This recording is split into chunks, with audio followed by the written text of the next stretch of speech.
Tu avais envoyé pour le concours un magnifique calligramme. Justement. Un magnifique calligramme. Félicitations pour ce talent. C'est vraiment très, très beau. Et comment t'es venu? Tu aurais pu envoyer un poème sans calligramme. Comment ça t'est venu? Pourquoi avoir choisi la forme du calligramme? D'accord. D'accord. De toute évidence, la question, je m'y attendais véritablement. Et je m'y attendais véritablement parce que, en fait, il y a eu deux motivations réelles, deux motivations fondamentales. La première motivation, c'est que on s'inscrivait dans l'esprit de concours. Et quand on parle de concours, on veut produire, on veut donner quelque chose de mieux, de bon, de solide, quelque chose qui reflète un peu toute l'association de connaissances qu'on a en réalité. Donc, il fallait proposer quelque chose de nouveau, quelque chose de neuf, quelque chose qui allait sortir de l'ordinaire. Donc, en réalité, c'est l'accumulation de toute une série de connaissances, de savoirs. Mais ces mots-là, tout ça seul ne suffisait pas. Donc, il fallait plus ou moins proposer quelque chose qui sortait de l'ordinaire, comme je le disais. Puis, je me posais beaucoup de questions. En tête, je me disais que je serais en phase de quel lecteur, par exemple, ou je vais compétir avec qui, et que il y a tellement de talent, donc il fallait sortir du cadre, il fallait sortir de l'ordinaire, et qu'au-delà des mots, il fallait aller à l'image. Et c'est vrai, la poésie, c'est de l'image, mais il fallait toucher l'image qui est le calligramme et la formation de D'accord. base, quoi. Voilà. Mais au-delà du calligramme, il faut dire quand même que c'est la qualité de ton poème. Hein. Parce que tu aurais pu envoyer un calligramme et puis le poème était nul. Hein. Justement, justement. Donc c'est quand même la qualité de ton poème qui était très bien écrit. Et ce poème est marquant, donc je vais en lire un extrait tout de suite pour qu'on puisse se faire une idée. D'accord. Le monde. Tu peux muter, Jean-Yves, pour que je lise le poème et après tu démuteras. Le monde a un visage de marbre. J'ai peur de ce monde. Peur d'être prisonnier de la nuit sombre. Peur de devenir une ombre parmi les ombres. Le monde a un visage de marbre. J'ai peur. Peur de ce monde. Demain, dès les premières lueurs de l'aube, Victor ne reviendra pas. Je me lèverai et j'irai à la rencontre de l'autre. Malgré la noirceur de ma peau, je lui offrirai ce sourire dernier qui en moi sommeille et rit aux éclats. Donc, ce qui est marquant dans ce poème, c'est que dès le départ, là, j'ai lu l'extrait de la fin, mais dès le départ, tu commences avec la peur. C'était frappant, c'était direct. On n'avoue pas facilement qu'on a peur. C'est quelque chose d'extrêmement... enfin, on prétend ne pas avoir peur. On préfère prétendre être courageux. Toi, tu attaques directement en disant j'ai peur. Et j'ai peur de ce monde. Et voilà, comment t'es venu l'angle de ce poème? D'accord. Et il faut dire que c'est un regard synoptique emprunt que je rejette sur le monde de façon générale. Et il faut dire que j'ai pris assez de recul et par rapport au nombre d'expériences vécues et par rapport à un certain nombre de constats. Donc, il fallait plus ou moins, puisque de toute évidence, chacun a été victime d'une injustice quelconque, chacun a été victime d'une indifférence quelconque. Donc, il fallait plus ou moins avoir peur de ces hommes-là. Ailleurs, Abdel parle de Dieu, si véritablement ces créatures-là sont des créatures de Dieu. Donc, moi aussi, je me posais la question de savoir, est-ce vraiment ces hommes-là ont véritablement assez d'amour? Parce que de temps en temps, on constate la haine, les injustices, tout ce on peut constater comme mot dans la société. Donc, on a peur de ce monde-là parce qu'on se dit que plus l'amour disparaît, plus le monde s'effondre, pour ne pas paraphraser Chinua Achebe. D'accord, donc toi, quand tu écris ce poème, c'est aussi toi. c'est aussi toi quand tu écris ce poème. Par rapport, je te pose cette question notamment parce que je sais que tu as écrit un ouvrage qui a été Oui, primé oui, et cet justement. ouvrage, c'est Je détestais le monde.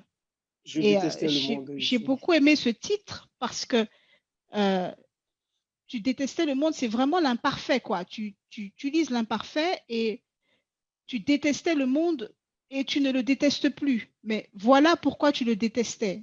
Voilà. Et donc ce titre, il est assez significatif. Donc quand on connaît quand même cette thématique que tu sembles aimer aborder, donc ce monde dont tu parles, quand on lit le poème et qu'on voit cette notion de monde, donc dans le poème, c'est toi qui parles dans le poème ou c'est quelqu'un Oui, d'autre? parfois c'est moi, parfois c'est la somme de toute une génération, parfois c'est aussi le cri de cœur des âmes perdues et abattues de ce monde. Souvent c'est moi, souvent c'est le monde en moi, en fait, c'est tout le monde. Donc toi tu vois plus ta perspective comme un porte-parole. Justement, Tu justement. t'inscris dedans comme un porte-parole.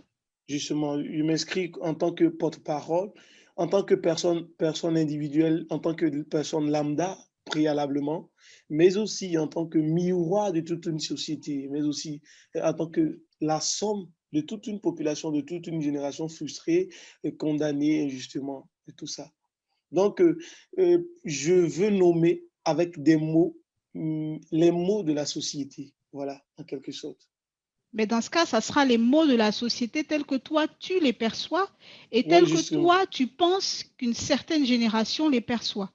Mais les est-ce que tu personnes. n'as pas peur de cette limite de ta subjectivité?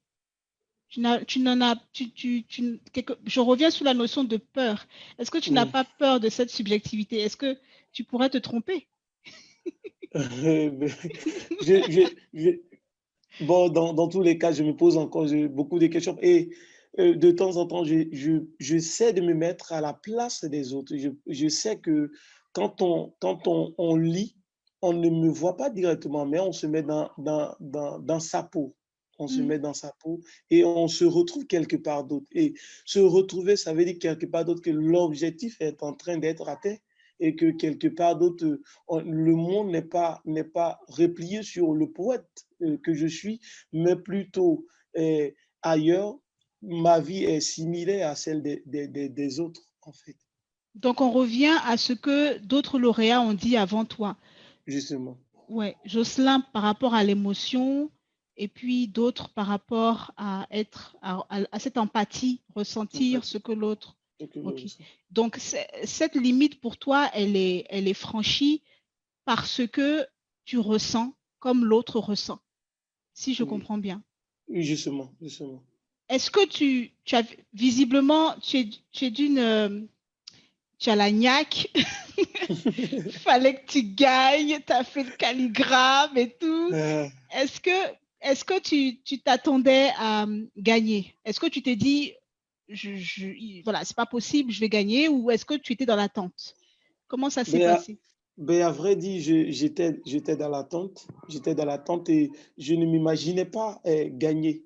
Mais dans tous les cas, je m'attendais à un réel apprentissage, à un gros apprentissage, parce que je me disais que participer à un concours, c'est de permettre aux autres de te lire, de savoir tes forces et tes faiblesses. Et gagner, ça ne veut absolument dire que, ça ne veut pas dire qu'on a gravi des échelons et qu'on est meilleur par rapport aux autres compétiteurs, aux autres candidats, mais dire que il y a quelque chose et que tu peux encore davantage t'améliorer. Donc, c'est comme ça que je l'ai reçu et c'est comme ça que je l'ai appris à travers cette nomination ou ce prix-là. J'ai compris que d'emblée, il fallait être plus lecteur qu'écrivain. Donc, c'est comme ça que je l'ai D'accord. compris. Ok, je comprends. Et pratiquement parlant, comment tu as appris l'art du calligramme? Parce que c'est pas évident. Est-ce que tu l'as fait, tu es un autodidacte, tu l'as appris tout seul? Je l'ai appris tout seul. Et il faut dire que l'idée du calligramme est née d'une aspiration profonde. C'est-à-dire, lorsque j'étais venu à l'écriture, j'avais voulu avoir quelque chose de spécial, quelque chose qui allait ressembler à une somme d'apprentissage. Donc, je lis un peu de tout. Je lis pour rechercher un style particulier, un style aussi atypique, même si aujourd'hui mes convictions ont changé. Mais il faut dire que c'est dans mes tentatives de lecture que je suis tombé sur Guillaume Apollinaire, parce que c'est lui le père fondateur et qu'on on reconnaît le calligramme à travers lui. Donc, quand je suis tombé sur Guillaume Apollinaire, d'abord, je note que je suis un quêteur de beau. J'aime ce qui est beau, ce qui est joli. J'aime l'art dans toute sa dimension plurielle. Voilà, au-delà de la poésie, l'art visuel, tout comme toute chose. Donc, je suis tombé sur Guillaume Apollinaire et voilà, je me suis dit que waouh, que c'est beau et il faut que j'apprenne à faire cela. Et préalablement, je sais un peu dessiner et c'est un peu dessiner les choses de la nature. Donc, il fallait apprendre, il fallait regarder des vidéos sur YouTube, des tutoriels, apprendre et puis au fur et à mesure, proposer quelque chose, ajouter ma marque personnelle, me baser sur ce qui existe déjà et puis apporter une touche personnelle. Voilà un peu l'idée de ça. Même si aujourd'hui, je continue encore de rechercher ce style encore et que j'ai dit toujours que mes convictions ont changé parce que je suis devenu plus lecteur et que j'ai été fasciné, bluffé par un auteur atypique aussi riche, euh, aussi cultivé. Donc, tout a changé et qu'aujourd'hui, je suis dans cette démarche d'apprentissage-là. Mais combien de temps ça te prend de faire un calligramme en général, en moyenne?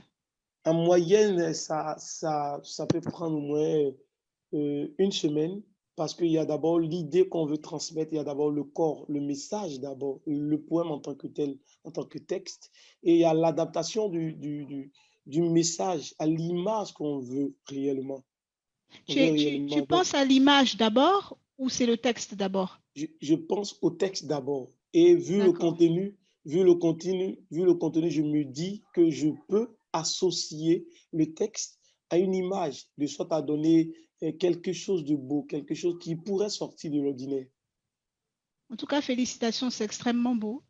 Et, Merci beaucoup. et ta poésie a ta force. Ta poésie a ta force et Justement. ton dynamisme. Par contre, une dernière question par rapport au contenu du poème.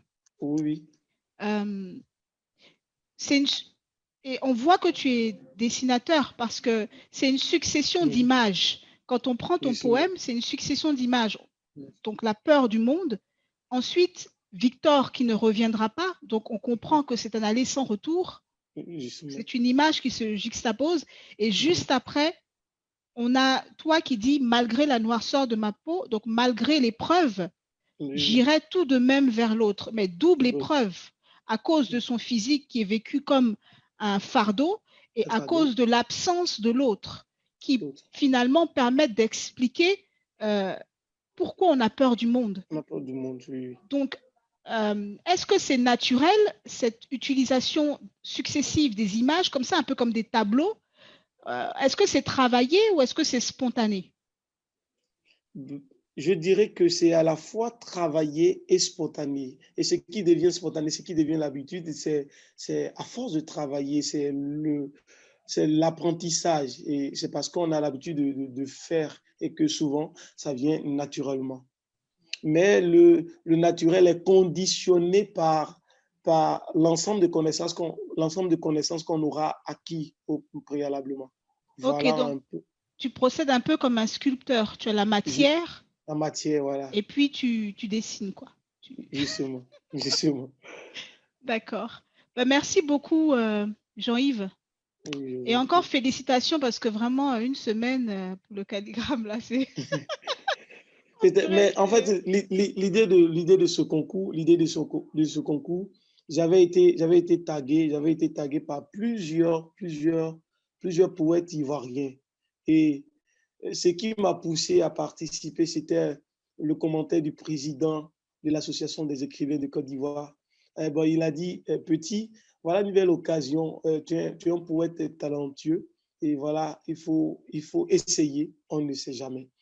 Et je me dis que c'est quelqu'un que j'apprécie bien. S'il me dit que j'ai un talent, effectivement, il faut quand même que j'essaie pour voir si réellement j'ai un talent. Donc, en réalité, l'idée de ce concours, ce n'était pas de remporter, mais c'était un gros défi pour dire quoi? Pour dire qu'il y a plusieurs personnes qui vont participer. Ces personnes-là, ce sont des sachants. Elles connaissent réellement par rapport à moi. Donc, il faut au moins que je me mesure à ces personnes. Il faut que je sois lu par un membre du jury aussi dynamique, aussi exceptionnel. Donc, il fallait plus ou moins avoir l'apport ou le regard extérieur de l'autre par rapport à mon écriture pour voir si ce que j'étais en train de faire, si j'étais dans du faux, dans du vrai, et qu'il fallait encore davantage apprendre ou que je me disais que est-ce que c'était bon pour le moment, est-ce que j'étais à un stade, un niveau aussi accepté ou acceptable. Et aujourd'hui, tu en es où alors aujourd'hui? Tu en es où? Aujourd'hui, je dis, je Après tous les l'explique. prix que tu as gagnés là, tu en es où? Aujourd'hui, je dis que réellement, les convictions ont changé. Parce que plus j'apprends, plus je me rends compte que je suis ignorant et que je me dois d'apprendre. Parce que j'ai découvert quelqu'un de aussi particulier, aussi atypique dans son style comme dans sa manière de dire. Dans sa manière de dire. Et cet écrivain-là, il s'appelle Gauze. Et réellement, et il a une connaissance solide qui m'oblige réellement à apprendre parce qu'il n'y a pas vrai écrivain si ce dernier-là n'est véritablement un bon lecteur. Ok. Ben, merci beaucoup, Je vous en prie. Jean-Yves. Merci beaucoup.